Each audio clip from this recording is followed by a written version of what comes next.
रहना चाहिए कि किस स्थान पर नारी की पवित्रता का स्मरण कराया गया। जरा जितनी मेरी बहनें बैठी हैं, जितनी मेरी माताएं बैठी हैं, जितनी मेरी जीजियां बैठी हैं, सावधानी से सुनना कि नारी की पवित्रता का वर केवल एक द्रौपदी को नहीं मिला था, नारी की पवित्रता का वर दुनिया की सारी स्त्रियों को मिला था। शिव जी ने कहा, सुन द्रौपदी, ध्यान लगाकर सुनना, पहला नारी की पवित्रता का वर देता हूं। जब एक मां अपने छोटे से बच्चे को दूध पिलाती है, स्तनपान कराती है, उसकी सेवा करती है, छोटा सा बच्चा जब गोदी में गंदगी कर देता है, छोटा सा बच्चा जब गोदी में कपड़ों पर भी गंदगी कर दे, उसकी गोदी में उसने गंदगी कर दी, तो शिव महापुराण की कथा कहती है, भगवान देव अधिदेव महादेव कहते हैं वो नारी उस समय पर भी अपवित्र नहीं होती, तो भी वो पवित्र ही मानी जाती है।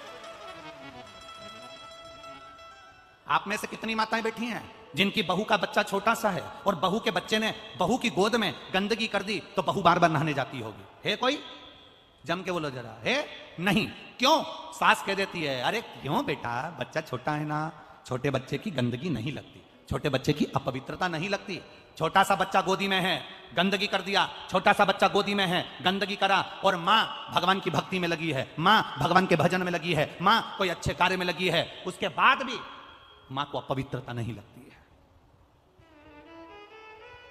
दूसरा, बहुत ध्यान से सुनना, जितने आस्था चैनल पर मेरी बहनें सुन रही हैं और जितने फेसबुक यूट्यूब पर सुन रहे हैं और जितने इस पंडाल में सुन रही हैं, बहुत ध्यान लगाकर सुनना। दूसरे नंबर पर मेरे महादेव कहते हैं, पति की तबीयत खराब है, पति का स्वास्थ्य खराब है, पति का शरीर में कोई रोग हो गया और तुम स्नान करने के बाद पति की देखरेख कर रही हो और तुमने भगवान का दिया तक नहीं लगाया, भगवान का मंदिर में प्रणाम भी नहीं करा, पति की देखरेख में लग गई, पति का शरीर बेकार हो रहा है और उसको वो मलमूत्र भी कर रहा है और तू उसकी सेवा में लगी है, और सेवा में लगने के बाद भी अगर तू मेरी आराधना कर रही है तो भी तू अपवित्र नहीं होगी, पति की सेवा करने वाली पवित्र ही मानी जाएगी। द्वितीय भाव,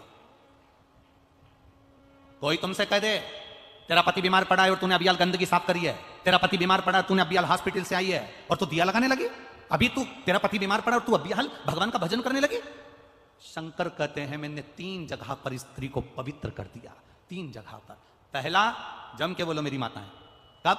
जब गोदी में बच्चा रहता है, छोटा रहता है, आप उसकी देखरेख कर रही हो, गंदगी कर रहा है, साफ सफाई कर रही हो, उसके बाद भी आप अपवित्र नहीं हो, पति की सेवा कर रही हो, पति को परमेश्वर मानकर पूछ रही हो, पति को सेवा कर रही हो, उसको दवाई दे रही हो, उसको गोली दे रही हो, उसका शरीर नहीं काम कर रहा है, इसके बाद भी वो गंदगी भी कर रहा है तो तुम साफ कर रही हो, तब तुम अपवित्र नहीं हो, तुम पवित्र ही कहलाओगी।